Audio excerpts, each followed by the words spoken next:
So I want to ask you, what are you doing?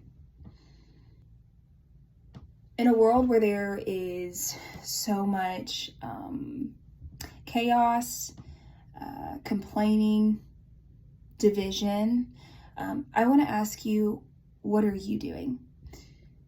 Because it's easy to point the finger, and it's easy to say, well, so and so should do this, or this is someone else's job, or I can't do this because I'm just, there's all of these excuses. But I ask you again, what are you doing? Because ultimately, God has placed some desire, some prompting, some word, something in your heart, and all you're doing at the moment is simply sitting. And you're sitting on it thinking, hey, this eventually will happen. Surely God doesn't mean not now. Yet the reality is he does mean now.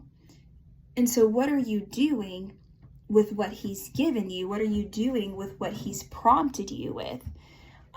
Because if you're just sitting on it, if you're just burying the talent that he's given you, it's not going to multiply itself. Yes, he gives the word, yet you have to do the work also. You have to meet him halfway. And so I want to ask you again, what are you doing? Even if it goes beyond the norm, or it's not normal, or you don't know necessarily the outcome, you don't have to know the outcome. And don't let fear be an excuse as to why you haven't listened, as to why you haven't been obedient. Simply put, what are you doing?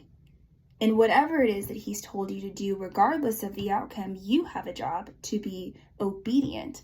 As a daughter, as a son of the King, you have a job to be obedient. You are required to obey.